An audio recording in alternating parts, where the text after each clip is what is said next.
Jadi kalau kita bisa melihat katalis-katalis tersebut adalah merupakan salah satu atau salah banyaknya jalan keluar untuk memulihkan ekonomi Indonesia. Pemerintah juga mengambil langkah yang sangat positif bagaimana cara mengembalikan perekonomian Indonesia dengan jalan yang sudah disebutkan tadi, bahwasanya IHSG perekonomian Indonesia itu masih bisa diselamatkan meskipun kita akan merangkak lagi mulai dari nol.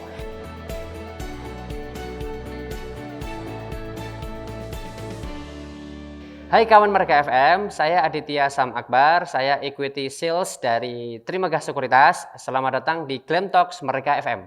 Ya, jadi untuk dampak yang sangat parah di IHSG, di perekonomian, sebenarnya perekonomian Indonesia itu terimplementasi ke IHSG. Jadi luar biasa berdampak secara direct sama indirect. Jadi kalau misalkan kita lihat dari 2020 awal ketika pandemi itu luar biasa menghantam seluruh Asia, itu Indonesia mendapatkan katalis yang sangat negatif. Indikasinya itu adalah perekonomian yang akan stop dari seluruh lini. Nah, kalau misalkan pertanyaannya tadi itu kita lihat secara historical, itu dampak dari pandemi tersebut langsung ke perekonomian.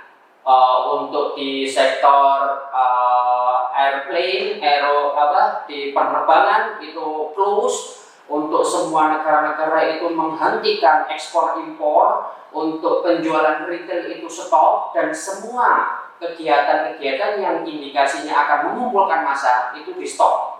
Jadi kalau misalkan kalau kita lihat dari beberapa waktu yang lalu itu sangat luar biasa pandemi itu menggebrak di sektor perekonomian, itu sebenarnya kita lihat benar-benar sangat influence-nya itu negatif. Jadi kalau kita lihat sendiri sebenarnya dari impact dari pandemi ini sebenarnya semua lini itu mendapatkan katalis negatifnya. Jadi dari bawah sampai medium sampai ke high itu semuanya dapat katalis sangat negatif. Jadi kalau misalkan dampaknya itu sangat luar biasa, itu langsung berimplementasikan kepada GDP Indonesia yang turun. Ada depresiasi rupiah sampai 16 ribuan. Habis itu juga ekspor impor kita menurun. Habis itu juga semua PSBB dan semua perekonomian itu benar-benar sangat gede katalis negatifnya seperti itu, Pak. Oke. Jadi kalau untuk impact yang sangat masif dan direct untuk low itu untuk food and beverage itu pasti dapat impactnya. Jadi semua restoran itu close, untuk online shop itu close, dan itu sangat luar biasa terhadap perekonomian mikro. Kalau untuk yang mediumnya kita juga bisa lihat untuk advertising itu bakal ada slowdown lagi. Terus untuk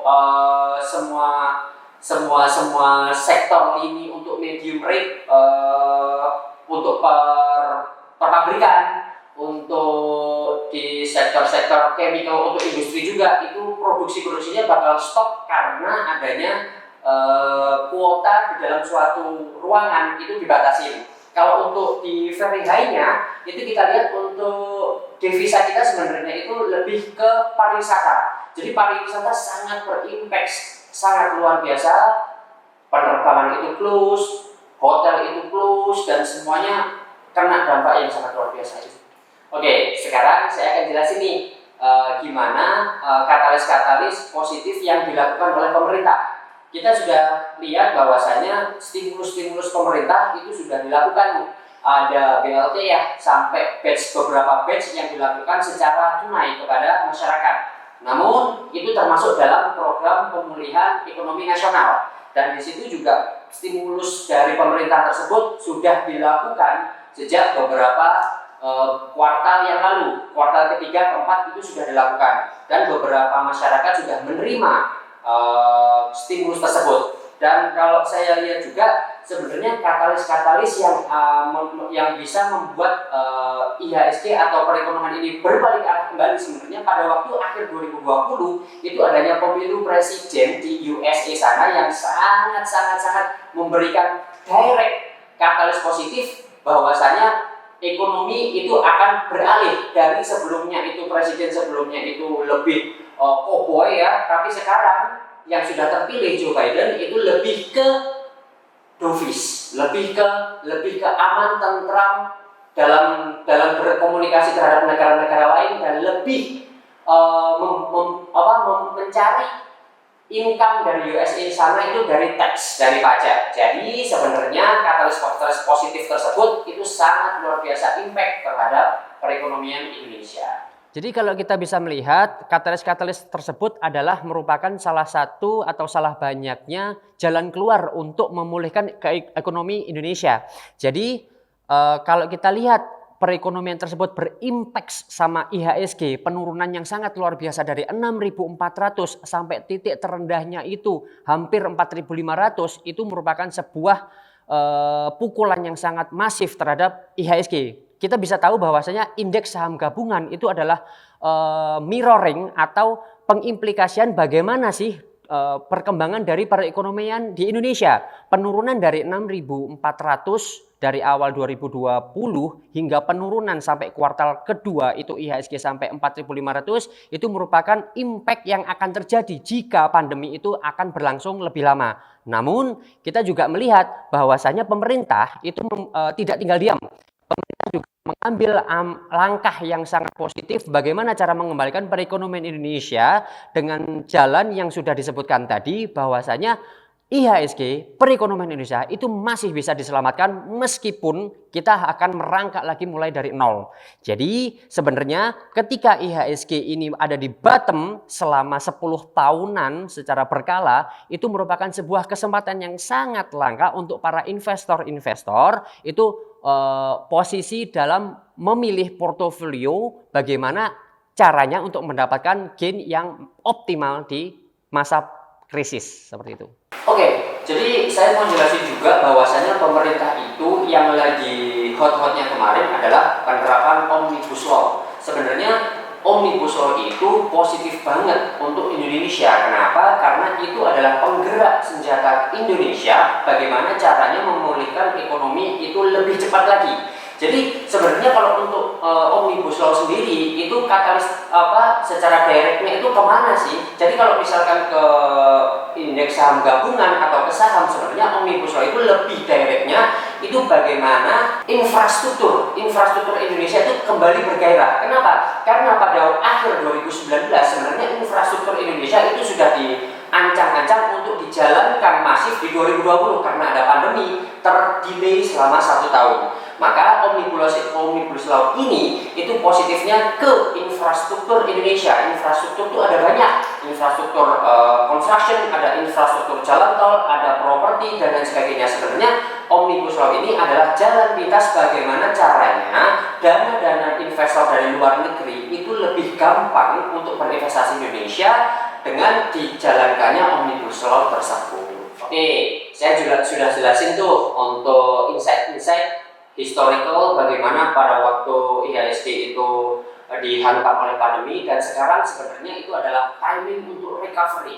Kita bisa lihat bahwasanya IHSG itu masih belum mengeluarkan performance yang sangat luar biasa, di mana benchmark untuk Dow Jones di Amerika itu sudah new break high, sudah menuju 31.000, dan itu sudah new break high yang sangat luar biasa. Padahal kalau kita bilang untuk masalah pandemi, itu USA merupakan salah satu negara yang sangat kena dampaknya secara pandemi. Namun kenapa untuk Dow Jones itu bisa lebih new break high, lebih performance lagi daripada IHSG? Itu yang jadi pertanyaan. Jadi sebenarnya performance untuk IHSG sendiri itu masih belum mengeluarkan potensi yang maksimal, yang optimal, dan di sini adalah chance untuk bagaimana kita mengulas lagi portofolio kita, bagaimana kita bisa mengoptimalkan portofolio kita agar nanti bisa memberikan gain yang optimal. Jadi kita harus lihat bahwasanya Omnibus Law itu akan direct terhadap infrastruktur. Jadi kawan-kawan bisa lihat nih, untuk infrastruktur BUMN itu mana yang akan diuntungkan oleh Omnibus Law tersebut. Kita juga bisa lihat bahwasanya Omnibus Law itu turunannya itu ada Sovereign Wealth Fund, yang mana Sovereign Wealth Fund itu adalah kumpulan dana yang sangat masif yang diperuntukkan pada infrastruktur construction. Dan yang salah dan salah banyak untuk sektor construction yang akan diuntungkan likuiditas yang tinggi itu adalah di sektor construction BUMN. Jadi kalau untuk teman-teman yang mau mulai untuk berinvestasi, jangan takut dan jangan melihat apakah saya sudah terlambat. Belum sebenarnya. Upside IHSG itu masih di atas angkasa banget. Tapi untuk target di 2021 itu di area 7 ribuan. Nah, kalau untuk teman-teman yang masih mulai untuk meraba-raba nih gimana nih caranya berinvestasi. Nah, kita harus tentukan dulu risiko profil kita seperti apa. Kalau di investasi equity itu dibagi 3 tuh, ada yang medium, ada yang low, ada yang medium, ada yang high. Nah, kalau risiko kawan-kawan itu risiko investasinya itu low, itu bisa mencoba untuk di reksadana atau di obligasi, itu yang memberikan return yang istilahnya konservatif. Lalu kalau misalkan kawan-kawan itu memiliki risiko profil yang medium, itu bisa langsung aja ke reksadana, ke saham.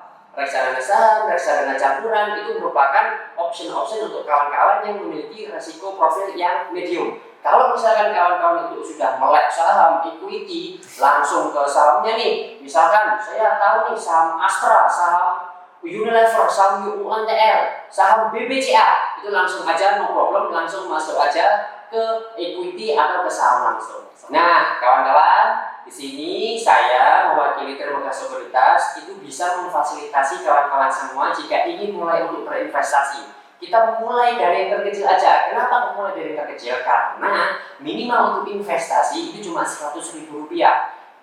Teman-teman bisa berinvestasi di Indonesia, di saham-saham di Indonesia itu dengan modal cuma Rp100.000.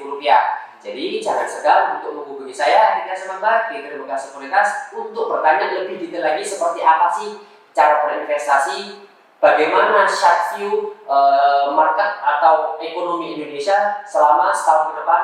Oke, saya juga sudah jelasin tuh untuk insight-insight historical bagaimana pada waktu IHSG itu dihantam oleh pandemi dan sekarang sebenarnya itu adalah timing untuk recovery.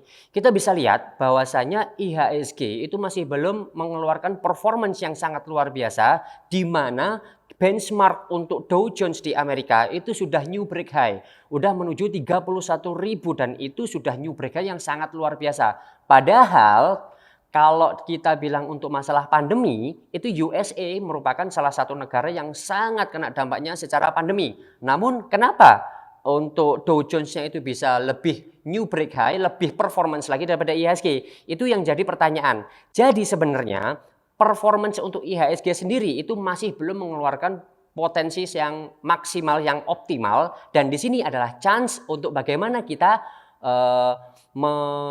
mengulas lagi portofolio kita, bagaimana kita bisa mengoptimalkan portofolio kita agar nanti bisa memberikan gain yang optimal. Jadi kita harus lihat bahwasanya Omnibus Law itu akan direct terhadap infrastruktur. Jadi kawan-kawan bisa ngelihat nih untuk infrastruktur BUMN itu mana yang akan diuntungkan oleh Omnibus Law tersebut. Kita juga bisa lihat bahwasanya Omnibus Law itu turunannya itu ada Sovereign Wealth Fund. Yang mana Sovereign Wealth Fund itu adalah kumpulan dana yang sangat masif yang diperuntukkan pada infrastruktur construction. Dan yang salah banyak untuk sektor construction yang akan diuntungkan likuiditas yang tinggi itu adalah di sektor construction BUMN. Oke kawan-kawan, tadi saya sudah menjabarkan secara makro dan mikro perihal bagaimana cara mengatur portofolio di 2021. Namun akan ada bahasan kembali yang lebih menarik lagi ke depannya. Jadi stay tune di Glam Talk Merdeka FM. 106,7 Merdeka FM, musik terbaik 90-an hingga kini.